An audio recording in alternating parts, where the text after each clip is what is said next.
Hi అండి. Welcome to మనసుని తాకే కథలు.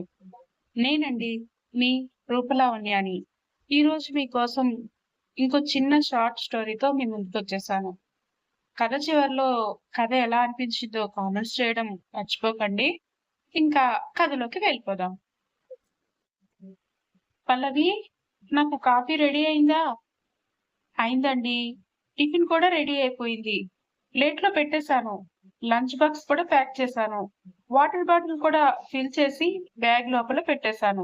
అన్నీ ఒకసారి చూసుకోండి అంటూనే 8 ఏళ్ల కూతురికి జడలు వేస్తూ సమాధానం చెప్తోంది పల్లవి. అవునా, నాకు టైం అయిపోతోంది. కాఫీ తాగుతాను గాని టిఫిన్ కూడా వేరే బాక్స్ లో పెట్టి ఇచ్చేసాయి అనేసరికి మళ్ళీ గబగబా పాపకి జడలు వేసి, నువ్వు రెడీ అవ్వమ్మా, నేను నాన్నకి టిఫిన్ బాక్స్ లో పెట్టేసి వచ్చేస్తాను అంటూ పంపించి మళ్ళీ హడావిడిగా వంటింట్లోకి వెళ్లి ఆల్రెడీ ప్లేట్లో వేసిన టిఫిన్ ని పక్కకు పెట్టి వేడివేడిగా మరోసారి దోశ వేసి చట్నీ కూడా మరో బాక్స్ లో వేసి ప్యాక్ చేస్తూ ఉంటుంది పల్లవి.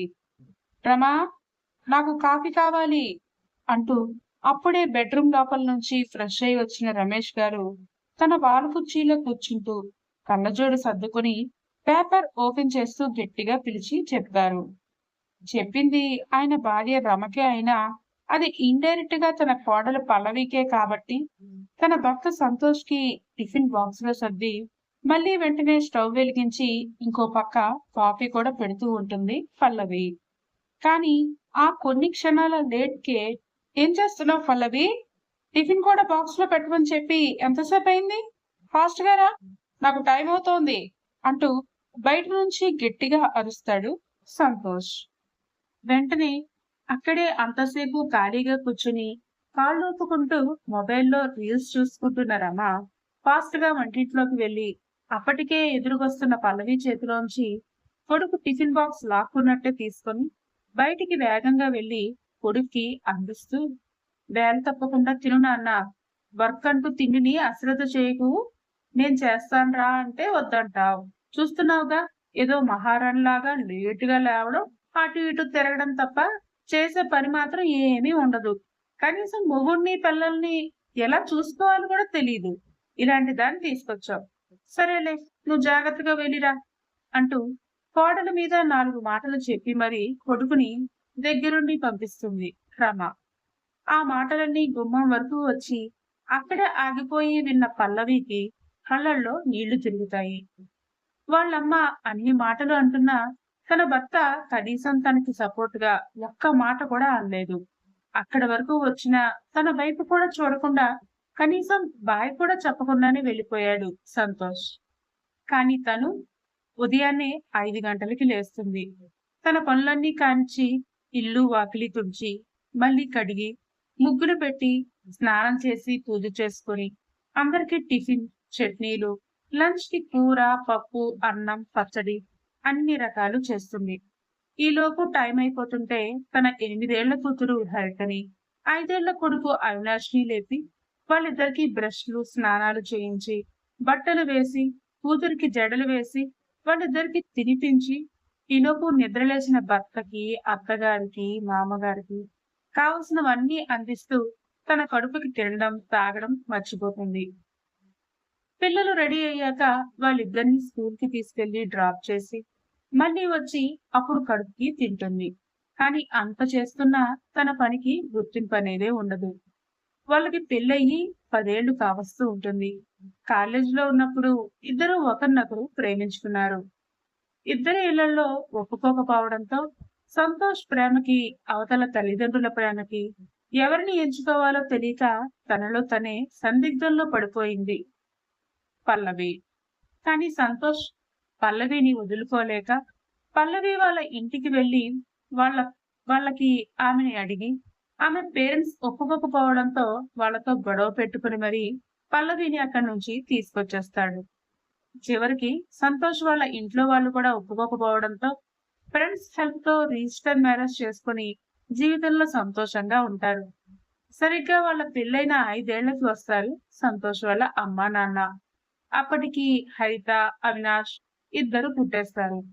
పెద్దవాళ్ళై కూడా అయిపోతారు.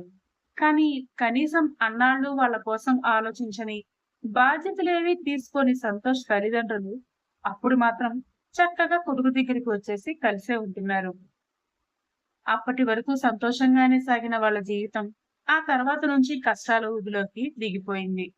ఇంటికి వచ్చి కొడుకు దగ్గరే ఉంటున్న వాళ్ళకి మనవడు, మనవరాలు, కొడుకు మాత్రమే కావాలి. కోడల్ని కనీసం ఒక మనిషిలాగా కూడా చూడరు, మాట్లాడరు. కానీ ఆమె చేసే పనులని మాత్రం కావాలి. పైపెచ్చు మధ్య మధ్యలో ఏసువెంపు మాటలు కూడా ఉంటూ ఉంటాయి. కొడుకుతో లేనిపోనివన్నీ చెప్తూ ఆమెని తిట్టించాలని రమకి ఎంతో తాపత్రయం, ఇష్టం. కాకపోతే ఇప్పటి వరకు సంతోష్ అవన్నీ కొంచెం కొంచెంగా అర్థం చేసుకుంటూ పల్లవిని ఏనాడు ఒక మాట కూడా అనడు. కానీ రోజు రోజుకి వాళ్ళ మాటలు వింటుంటే ఇక్కడ పల్లవి మనసు మాత్రం విరిగిపోతూ ఉంటుంది. అలా సాగిపోతున్న వాళ్ళ జీవితాల్లో సంతోష్‌కి ప్రమోషన్ రావడం ఒక రకంగా సంతోషంగా ఉంటే, ఇంకో రకంగా పల్లవికి కష్టాలు మొదలవుతాయి. స్వీట్ బాక్స్ పట్టుకొని గుడ్ న్యూస్‌తో ఇంటికి వచ్చి, ఇంట్లో అందరికీ చెప్పి స్వీట్స్ ఇవ్వమని పల్లవి చేతికి అందిస్తాడు సంతోష్. మా నాన్నే, "నాకు తెలుసురా, నువ్వు చాలా తెలివైన వాడివి. చదువు మధ్యలోనే వేరే వాళ్ళు నిన్ను చదవనివ్వక ఇలా అరకొర మార్కులతో, అరకొర జీతంతో ఇలా పని చేసుకుంటూ ఆగిపోయావు కానీ, లేదంటే నువ్వు టాప్ పొజిషన్‌లో ఉండేవాడివిరా" అంటూ పల్లవిని ఓరకంట చూస్తూ, ఆ గుడ్ న్యూస్‌లో కూడా మంట వెలిగిస్తుంది రమ. కానీ సంతోష్ చాలా సంతోషంగా ఉండడంతో అప్పటికి ఏమీ పట్టించుకోడు. కానీ నెక్స్ట్ డే నుంచి సంతోష్‌కి బాధ్యతలు కూడా ఎక్కువైపోతాయి. అడిగితే ప్రమోషన్ ఊరికే రాదు కదా అంటూ ఆఫీస్‌లో కూడా అతనికి ఎక్కువ వర్క్స్ ఇచ్చేవారు. దానితో చేసేది లేక ఎక్కువ టైం ఆఫీస్‌కి పరిమితం అయిపోయేవాడు సంతోష్. అదే సందుగా ఇంట్లో ఎవరూ లేనప్పుడు అత్తగారి పోరు పెడుతూ ఉండేది పల్లవికి. అయినా కూడా అన్నిటిని సర్దుకుంటూ సంతోషంగానే ఉండేది పల్లవి. కానీ అలా సాగుతున్న 4 నెలల్లో సంతోష్ బిహేవియర్ లో కూడా తేడా కనిపిస్తూ ఉంటుంది పల్లవికి. తనతో మాట్లాడకపోవడం, దూరంగా ఉండడం, రాత్రిపూట లేట్ గా రావడం, పిల్లలతో కూడా కనీసం టైం స్పెండ్ చేయకపోవడం ఆమెకి చాలా బాధగా అనిపిస్తూ ఉండేది. ఏమైందండి? ఈ మధ్య చాలా బిజీగా ఉంటున్నారు, చిరాగ్గా ఉంటున్నారు, అంతా బాగానే ఉంది కదా అని అడుగుతుంది పల్లవి. నీకు నేను బిజీగా ఉన్నట్టు మాత్రమే కనిపిస్తుంది పల్లవి. ఎన్ని వర్క్స్ ఉన్నాయో తెలుసా? Tensions, dead lines. ఇంతకు ముందు కంటే వర్క్ డబుల్ అయిపోయింది. అడిగితే ప్రమోషన్ అంటున్నారు. ఎంత చేసినా సాటిస్ఫాక్షన్ కావడం లేదు. అందుకే చిరాగ్గా ఉంటుంది. నీకు ఇవేవి పట్టవు కదా, హాయిగా ఇంట్లోనే ఉంటావుగా, ఇవేం తెలుస్తాయి అని చిరాగ్గా అక్కడి నుంచి వెళ్ళిపోతాడు సంతోష్. దానితో ఒక్కసారిగా మనసుకు బాధగా అనిపిస్తుంది పల్లవికి. కంట్లో నుంచి తెలియకుండానే కన్నీళ్లు చేరిపోతాయి. కాలేజ్ టైంలో సంతోష్‌కి అన్ని పాస్ మార్కులొస్తే, కాలేజీ టాపర్ గా వచ్చిన పల్లవిని అందరూ తనని పొగడటం గుర్తుకొస్తాయి పల్లవి కళ్ళల్లో. అతని కోసం తన చదువుని, కెరియర్‌ని అన్నింటినీ వదులుకొని ఆఖరికి తల్లిదండ్రుల్ని కూడా దూరం పెట్టుకుని వచ్చింది. ఇప్పటి వరకు వాళ్ళు తనతో కనీసం మాట్లాడను కూడా లేదు. అదే అలుసుగా తీసుకునే కదా తన అత్తగారు, మావగారు ఇప్పటికి కూడా సాధిస్తున్నారు. ఇప్పుడు కూడా ఇంటి పనులు, పిల్లల బాధ్యతలు అన్నీ తానే మీద వేస్తుంది. అయినా కూడా తను ఏమి చేయనట్టు, చాలా సంతోషంగా ఉంటున్నట్టు, సుఖపడుతున్నట్టు అన్న సంతోష్ మాటలకి చాలా బాధగా అనిపిస్తుంది పల్లవికి. అయినా కూడా తన వర్క్ టెన్షన్ లో ఉన్నాడులే, అందుకే అలా అన్నాడు. లేదంటే తనకి నేనంటే చాలా ఇష్టం అంటూ తనకి తనే సర్ది చెప్పుకుంటుంది పల్లవి. కానీ రోజు రోజుకి సంతోష్‌లో మార్పు కొట్టొచ్చినట్టు కనిపిస్తూ ఉంటుంది. తనని కావాలనే అవాయిడ్ చేయడం, మొహం చూసి మాట్లాడకపోవడం, లేట్ లేట్ రావడం పల్లవిలో కంగారుని ఇంకాస్త పెంచేస్తాయి. అమ్మా, నాన్నెందుకు ఇదివరకట్లా మనతో టైం స్పెండ్ చేయట్లేదు? నాతో ఆడుకోవట్లేదు కూడా. లాస్ట్ వీక్ నన్ను పార్టీకి తీసుకెళ్తాను అన్నారు, కానీ తీసుకెళ్ళనే లేదు. కనీసం ఈ వీకైనా నాతో వెళ్దామా అంటూ ఆశగా, బాధగా అడుగుతాడు తన 5 ఏళ్ల కొడుకు అవినాష్. వాడికి ఏమని సమాధానం చెప్పాలో కూడా పల్లవికి తోచదు. కూతురు హరిత ఇంట్లో పరిస్థితులు కొంచెం కొంచెంగా అర్థం చేసుకోగలదు. కానీ అవినాష్ ఇంకా చాలా చిన్నవాడు. అలా అని తనకి పూర్తిగా ఏమీ చెప్పలేదు. అందుకే కన్నీళ్లు దిగమింగుకుంటూ, నాన్న కాస్త బిజీగా ఉన్నారు కదా నాన్న. ఈసారికి నువ్వు, నేను, అక్క వెళ్దాం. సరేనా? అనగానే, అవునవును. ఊరు మీద తిరగడానికి కదా నిన్ను మీ వాళ్ళు కని మా మీదకి వదిలేశారు. లేదంటే ఎంత ధైర్యం లేకపోతే 20 ఏళ్లు పెంచిన తల్లిదండ్రుల్ని వదిలేసి నా కొడుకు వెనక వచ్చేస్తావు. ఎంతలా వల్ల వేసుకున్నావు కాబట్టి మమ్మల్ని కూడా దూరం పెట్టేశాడు నా కొడుకు. ఇప్పుడు వీళ్ళని కూడా ఊరి మీద తిప్పి వదిలేశాడు. ఎవరో ఒకరిని నీలాగే తగులుకొని ఇంకో ఫ్యామిలీని మళ్ళీ రోడ్డు మీదకి తెచ్చి పడేస్తారు. అన్నీ నీలాగే అప్పనంగా దొరకాలి కదా మరి. ఒక అట్నమా కానుకలా? కనీసం అల్లుడిని పండక్కి పిలిచి బట్టలు పెడదాం అన్న ఇంగితం కూడా లేని ఫ్యామిలీ నుండి తీసుకొచ్చాడు చూడు, వాడిననాలి అని మాటలంటూ వెళ్ళిపోతుంది రమ. తన అత్తగారు మాట్లాడిన మాటలు తన పిల్లలకి ఇప్పుడు అర్థం కాకపోయినా రాను రాను ఖచ్చితంగా వాళ్ళు అర్థం చేసుకుని తన మీద కూడా గౌరవం ఉండకుండా పోతుందని భయపడుతుంది పల్లవి. అలా అని అత్తగారిని కూడా ఏమీ అనలేని పరిస్థితి ఆమెది. ఇంకో పక్క సంతోష్ ఆఫీస్ టెన్షన్స్ లో ముంగుతున్నా అతనికి ఈ మధ్య ఎందుకో ఇంట్లో కూడా పల్లవి పరిస్థితి నచ్చకుండా పోతోంది. చాలా సంవత్సరాల నుంచి వాళ్ళ అమ్మ తన చెవిలో నూరు పోసిన మాటలన్నీ ఇప్పుడు కొంచెం కొంచెంగా అతని మెదడులోకి వెళ్తూ ఉంటాయి. అతను నైట్ వచ్చేది లేటుగా. అప్పటికి 11 దాటుతూ ఉంటే పిల్లల్ని పడుకోబెట్టి ఉదయం నుంచి చేసిన పనుల అలసటికి నిద్రలోకి జారుకుంటుంది పల్లవి. అతను కూడా ఆఫీస్లో ఉదయం నుంచి టెన్షన్స్ అన్ని తీసుకొని వర్క్ చేసి ఇంటికి వచ్చేసరికి భోజనంతో పాటు శరీరం కూడా వేరే ఏదో కోరుకుంటూ ఉంటుంది. కానీ దానికి పల్లవి సిద్ధంగా లేకపోవడం, అప్పటికే నిద్రలోకి వెళ్ళిపోవడం వలన చాలాసార్లు అసంతృప్తిగానే నిద్రపోతాడు. మళ్ళీ తెల్లవారితే లేచేసరికి జడ వేసుకోకుండా ముడి పెట్టుకుని నైటీలో అందరికీ పనిచేస్తూ అన్ని అందిస్తూ జిడ్డు మొహంతో ఉన్న పల్లవి మాత్రమే అతనికి అలాగే కనిపిస్తూ ఉంటుంది. మునుపు ఏమీ అనేవాడు కాదు గాని ఇప్పుడు మెల్లిమెల్లిగా అతనిలో అసహనం పెరిగే కొద్దీ అందరూ ఉన్నారు అన్న స్పృహ కూడా లేకుండా పల్లవిని మాటలు అనటం మొదలు పెడతాడు. ఎప్పుడు చూసినా ఆ పాత నైటీ ఒకటి వేసుకుని ఆ జిడ్డు మొహంతో కనీసం జడ కూడా వేసుకోకుండా ముడిపెట్టుకుని ఉంటావా?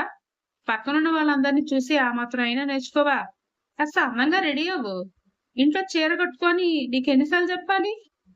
టిఫిన్ తింటూ ఓసారి అనేసరికి పల్లవి మనసు చివుక్కుమంటుంది.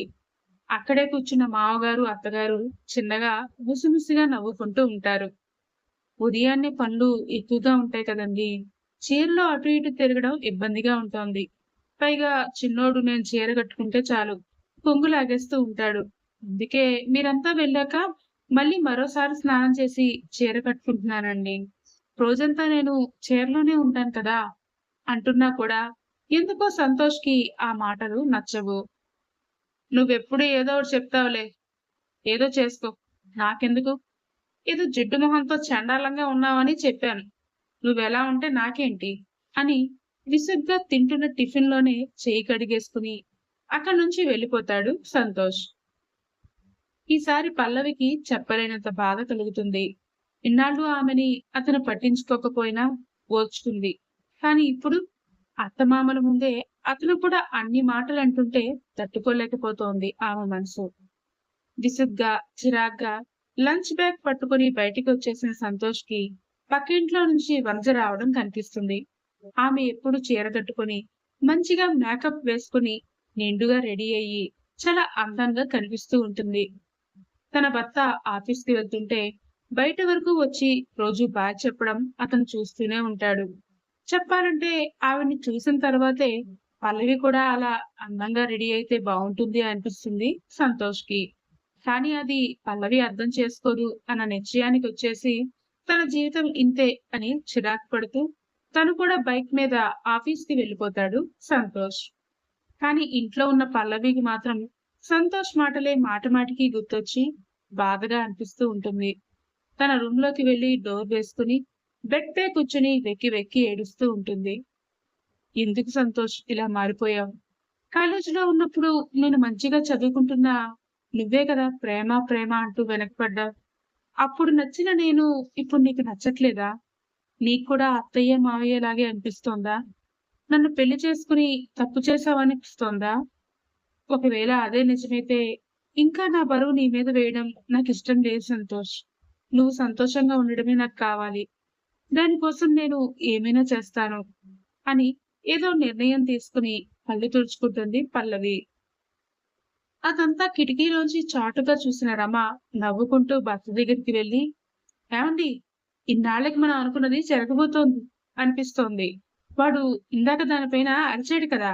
అందుకే కోపంతో ఏదో డిసైడ్ అయిందండి. బహుశా పిల్లల్ని తీసుకుని వెళ్ళిపోతుందేమో.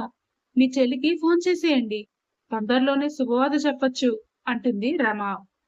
సంతోష్, పల్లవి కాలేజీలోనే లవ్ చేసుకుని పెళ్లి చేసుకోవడం వల్ల తొందరగానే వాళ్ళకి పిల్లలు పుట్టేశారు. కానీ వాళ్ళ ఏజ్ మాత్రం ఇంకా 28 లోనే ఉంటుంది. ఇద్దరికీ ఒకే వయసు.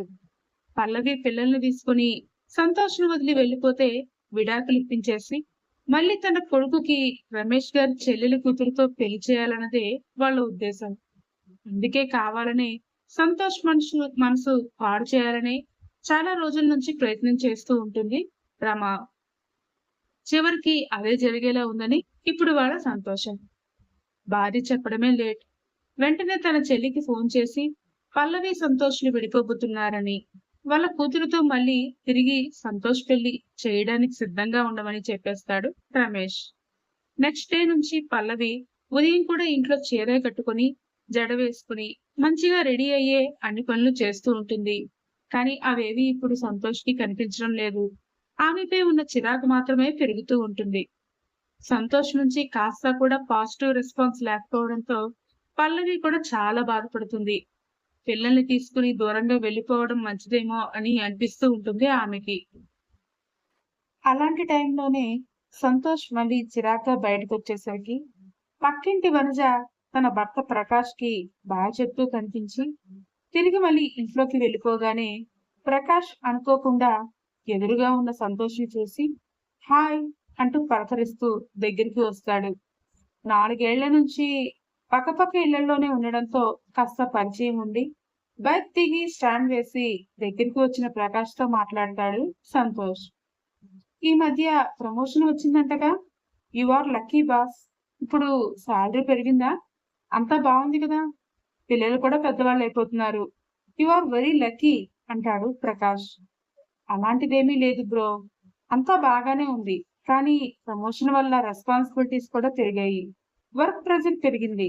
అందుకే చిరాగ్గా ఉంది అంటాడు సంతోష్. ఆఫీస్‌లో కష్టాలు ఎలాగా ఉంటాయి కదా బ్రో! అది మనం ఎలాగా తీర్చలేము.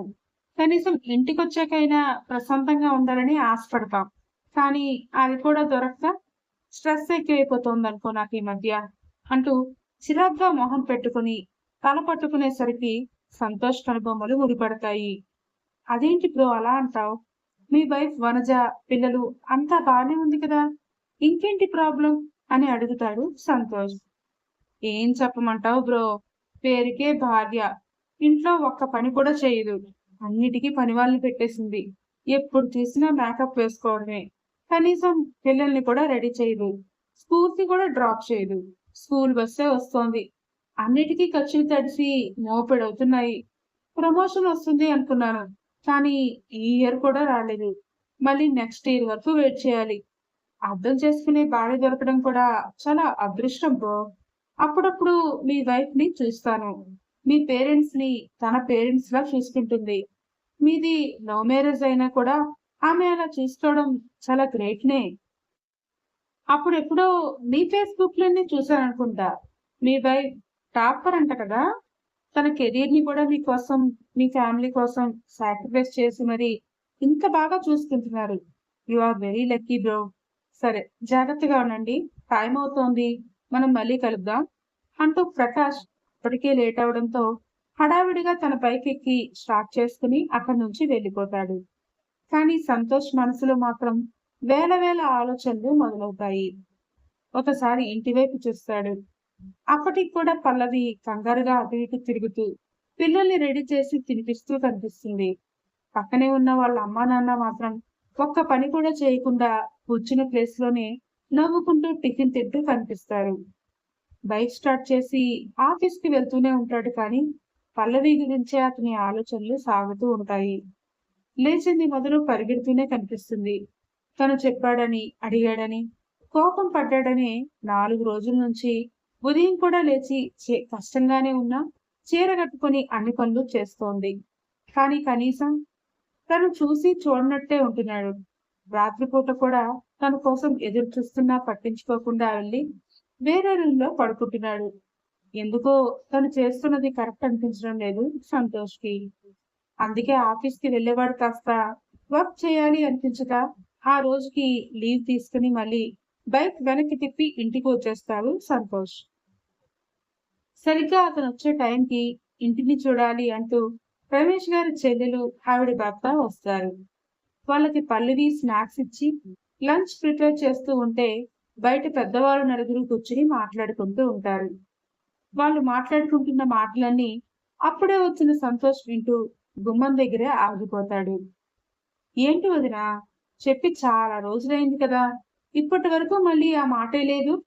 వాళ్ళిద్దరూ విడిపోతారు, ఆ పల్లవి పిల్లల్ని తీసుకుని వెళ్ళిపోతుంది అన్నారు కదా, చూస్తే ఇంకా ఇంట్లోనే ఉంది. ఏంటి సంగతి? నా కూతురికి అక్కడ మంచి మంచి సంబంధాలు వస్తున్నాయి. అన్నిటినీ కాదనుకుని నా మేనల్లుడు ఉన్నాడు అని అందరికీ చెప్పుకుంటూ ఆగిపోతున్నాం. మీరు ఏదో మాకు తొందరగా విషయం చెప్పేస్తే మా పనుల్లో మేము ఉంటాం అంటుంది రమ ఆడపడుచు, అలాగే రమేష్ వాళ్ళ చెల్లి. మొదట వాళ్ళు దేని గురించి మాట్లాడుకుంటున్నారో సంతోష్కి అర్థం కాదు. కానీ పల్లవి పిల్లల్ని తీసుకుని వెళ్ళిపోవడం, విడాకులు తీసుకోవడం, సంతోష్కి మళ్ళీ పెళ్లి అన్న మాట దగ్గరే అతని బ్రెయిన్ స్ట్రక్ అయిపోతుంది. అయ్యో వదిన, నువ్వు ఎలాంటి అనుమానాలు పెట్టుకోకు. ఆల్రెడీ మా కోటింగ్ స్టార్ట్ చేసేసాం. అది ఇంకొక 4 రోజుల్లోని ఇల్లు వదిలేసి వెళ్ళిపోతుంది. దానికి మేము గ్యారంటీ. సంతోష్ కూడా ఇప్పుడిప్పుడే మా మాట వింటున్నాడు. దాన్ని చూస్తేనే చిరాకు పడి వెళ్ళిపోతున్నాడు. కనీసం ఇద్దరు మాట్లాడుకోవట్లేదు కూడా.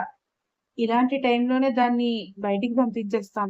చెప్తున్నాను కదా, నన్ను నమ్ము అనేసరికి అమ్మా అంటూ గట్టిగా అరుస్తూ ఇంట్లోకి వస్తాడు సంతోష్. అతను అక్కడ ఉంటాడని వాళ్ళు ఊహించకపోవడంతో ముందు ఆశ్చర్యపోయినా తర్వాత మెల్లిగా కవర్ చేసి, సంతోష్ నువ్వే నాన్న, ఇప్పుడే కదా ఆఫీస్కి వెళ్ళావు, మళ్ళీ వచ్చేసావే, ఏదైనా మర్చిపోయావా? రా లోపలికి రా, చూడు మీ అత్త వాళ్ళు వచ్చారు, పలకరించు అంటూ నవ్వుతూ పిలుస్తుంది రమ. కానీ సంతోష్ మాత్రం ఎర్రని కళ్ళతో కోపంగా చూస్తూ, అత్తయ్య మీతో నేను తర్వాత మాట్లాడతాను, దయచేసి మీరు ఇప్పుడు ఇక్కడి నుంచి వెళ్ళిపోండి అంటూ తన మేనత్తికి మావయ్యకి నమస్కారం చేసి వాళ్ళని అక్కడి నుంచి పంపించేస్తాడు. వాళ్ళు మొహాలు చూసుకుంటూ అక్కడి నుంచి వెళ్ళిపోయిన వెంటనే డోర్ క్లోజ్ చేసి పల్లవి అంటూ గట్టిగా అరుస్తాడు. కిచెన్ లో వచ్చిన వాళ్ళకి చికెన్, మటన్, ఫిష్ అంటూ 4 రకాలు చేయమని ఆర్డర్ చేసిన అత్తగారికి కనీసం సమాధానం చెప్పలేక అవన్నీ కంగారుగా ప్రిపేర్ చేస్తూ ఉంటుంది పల్లవి. ఇప్పుడు భర్త అరుపు వినేసరికి ఏమైందో అని అదిరిపడుతూ బయటికి వచ్చేసరికి ఎర్రని కళ్ళతో కోపంగా చూస్తూ కనిపిస్తాడు సంతోష్. ఏమైందండి అంటూ భయంగా ముందుకు వచ్చేసరికి ఆమె చేతిని పట్టుకుని గట్టిగా అతని వైపు లాక్కుంటాడు. నేను వెళ్ళాక మా అమ్మ నాన్న మీతో ఎలా ఉంటున్నారు అంటూ సూటిగా అడుగుతాడు. దానితో ఆమె కంగారు పడుతూ తన అత్తగారు మామగారు వైపు చూస్తుంది. ఈలోపు రమ, సంతోష్ ఏమంటున్నావురా, మేమేమంటాం దాన్ని అంటుంటే, అమ్మ ప్లీజ్ నువ్వు కాసేపు సైలెంట్ గా ఉంటావా అని అనేసరికి పల్లవి కంగారుగా గుండెదడ పెరుగుతుంటే, ఏమి అంటలేదండి, నాతో అత్తయ్య మావయ్య చాలా బాగా ఉంటారు, నాకు అమ్మ నాన్నలాగే ఉంటారండి, ఏమైంది ఇప్పుడు అంటూ కంగారుగా అడుగుతుంది. అన్ని నిజాలు తెలిసినా కూడా ఇప్పటికీ తన తల్లిదండ్రుల్ని ఆమె తల్లిదండ్రులుగా భావిస్తూ చెప్తుంటే సంతోష్కి మనసు ముక్కలైపోతుంది. ఇన్నాళ్ళు తన భార్యని ఎంతగా అపార్థం చేస్తున్నాడో అర్థమవుతుంటే కళ్ళల్లో నీళ్లు తిరిగి గట్టిగా కళ్ళను మూసుకుంటాడు. రే సంతోష్, ఏమైంది రేపుడు అంటూ కొంచెం కోపంగా అడుగుతారు రమేష్ గారు. అప్పటికే పెళ్లి గురించి కొడుకు వినేశాడని వాళ్ళకి అర్థమవుతుంది. నాన్న ప్లీజ్, మా ఇద్దరికి గొడవ పెట్టి పల్లవిని పంపించేసి మళ్ళీ నాకు పెళ్లి చేయాలని ఆలోచిస్తున్నారు కదా. మీ మాటలని నేను విన్నాను నాన్న. ఇంతవరకు జరిగింది చాలు. ఆల్రెడీ మన ఇల్లు ఊర్లో ఉంది కదా. మీరిద్దరూ అక్కడే ఉండండి. ఏదైనా అవసరమైతే నాకు ఫోన్ చేయండి. మేము వచ్చి చూసి పోతూ ఉంటాం. నెలకి కొంత అమౌంట్ మీకు మీ ఖర్చులకి పంపిస్తూ ఉంటాను. ప్లీజ్ ఇంకేమీ మాట్లాడొద్దు. ఇక్కడి నుంచి వెళ్ళిపోండి అంటూ రెండు చేతులు జోడించి నమస్కారం పెట్టి పల్లవి చేతిని గట్టిగా పట్టుకుని తమ రూంలోకి తీసుకుపోయి డోర్ లాక్ చేస్తాడు సంతోష్. అసలు అక్కడ ఏమవుతోందో కూడా అర్థం కాని పరిస్థితిలో ఉంది పల్లవి. బయట నుంచి గట్టి గట్టిగా అరుపులు వినిపిస్తాయి. అయ్యో అయ్యో అయ్యో, నా కొడుకును మళ్ళీ మాకు దూరం చేసేసింది. ఏదో చెప్పుడు మాటలు చెప్పి మమ్మల్ని ఆఖరికి బయటికి పంపించేలా చేసేస్తోంది. నాశనం అయిపోతుంది, ఇది బాగుపడదు అంటూ శాపనార్థాలు పెడుతూ బ్యాగ్ లో బట్టలు సర్దుకొని మొగుడు పిల్లలిద్దరూ అక్కడి నుంచి వెళ్ళిపోతారు. ఒక పావు గంటకి అక్కడంతా నిశ్శబ్దంగా ఉండడంతో పల్లవి మెల్లిగా డోర్ ఓపెన్ చేసి చూస్తుంది. అప్పటికి ఇల్లంతా ఖాళీగా కనిపిస్తుంది. వెనకే సంతోష్ కూడా వచ్చి ఆమె భుజాన్ని గట్టిగా పట్టుకొని అతని వైపు తిప్పుకుంటాడు. పల్లవి అతని వైపు కంగారుగా చూసి, ఏమైంది సంతోష్? అత్తయ్య మావయ్య వారిని ఎందుకు వెళ్ళిపోమన్నారు? నాకే అర్థం కావట్లేదు. మీకు ప్రాబ్లం నాతోనే కదా. నేను పిల్లలు మీకు దూరంగా వెళ్ళిపోతాము. దానివల్ల వాళ్ళనెందుకు ఇక్కడి నుంచి పంపించేశారు? నా మాట వినండి, వెళ్ళి వారిని పిలవండి అంటూ చిన్నగా ఏడుస్తూ చెప్తుంటే గాలి కూడా చొరబడినంత గట్టిగా హత్తుకుంటాడు సంతోష్. దానితో ఆమె మాటలు కూడా అప్రయత్నంగా సగంలోనే ఆగిపోతాయి. అతని చుట్టూ ఆమె చేతులు మెల్లిమెల్లిగా బిగుసుకుంటే అతను మాత్రం ఆమె భుజం పైన అతని గడ్డం ఉంచి వెక్కి వెక్కి ఏడుస్తాడు. కంగారు పడిపోతుంది పల్లవి. సంతోష్, ఏమైంది? ఎందుకు ఇంతలా ఏడుస్తున్నావు? ఆఫీస్లో ఏమైనా టెన్షన్స్ ఉన్నాయా? జాబ్ ప్రాబ్లం ఉందా? కంగారు పడుకు, మనం ఏదో ఒకటి చేద్దాం. ఇద్దరం తలుచుకుంటే ఏదో ఒకటి చెయ్యొచ్చు సంతోష్. నీకెప్పుడు నేను తోడుగా ఉంటాను. ప్లీజ్ నువ్వు ఇలా ఏడవకు, నాకు చాలా భయంగా అనిపిస్తుంది అంటూ చెప్తుంటే సుఖాలలోనే కాదు కష్టాల్లో కూడా ఆమె ఇప్పుడు తన వైపే ఉంటుంది అని గుర్తొచ్చి మరింతగా అతనికి బాధగా అనిపిస్తుంది. లేదు పళ్ళు, ఐఎమ్ సారీ. ఇన్నాళ్ళు నిన్ను తప్పుగా అనుకుని దూరం పెట్టేశాను. చాలా మాటలు అన్నాను, కానీ అవన్నీ కావాలని అన్నవి కాదు. నన్ను క్షమించవా? అమ్మా నాన్న ఊర్లో ఉండడమే మంచిది. ఇప్పుడు చెప్తున్నాను విను. నా జీవితంలో ఎప్పటికీ నువ్వే ఉంటావు. నన్ను ఎవరూ విడదీయలేరు. నాకు నువ్వు మాత్రమే కావాలి. నా జీవితాంతం కావాలి. ప్లీజ్ నన్ను విడిచిపెట్టి వెళ్ళాలి అన్న ఆలోచన కూడా నీ మనసులోకి రానివకే అంటూ ఆమెను పట్టుకుని ఏడుస్తాడు. ఇన్నాళ్ళు ఏదైతే కోరుకుందో అవే తన భర్త నుంచి ఆ మాటలు వినేసరికి పల్లవి కూడా బాధగా గట్టిగా హత్తుకుంటుంది. లేదు సంతోష్, నేను నిన్ను అర్థం చేసుకోగలను. ఆఫీసులో టెన్షన్స్ ఎక్కువగా ఉండడం వల్లే నువ్వు అలా మాట్లాడావు. అది కూడా మంచిగా అయిందిలే. ఇప్పుడు ఉదయమే నేను చీర కూడా కట్టుకొని మంచిగా రెడీ అవుతున్నాను. నాకు ఏమీ ఇబ్బంది లేదు. కావాలంటే నేను కూడా ఏదైనా జాబ్ లో జాయిన్ అవుతాను. అప్పుడు ఇద్దరికి ఫైనాన్షియల్ గా సపోర్ట్ కూడా ఉంటుంది అంటుంటే వెనక్కి జరిపి ఆమె పెదాల పైన అతని చేతిని ఉంచి, ఇంట్లో కష్టపడుతున్నది చాలగా ఇంకా బయటకు కూడా వెళ్ళి కష్టపడాలా? ఏమీ అవసరం లేదు, నేను చూసుకుంటాను.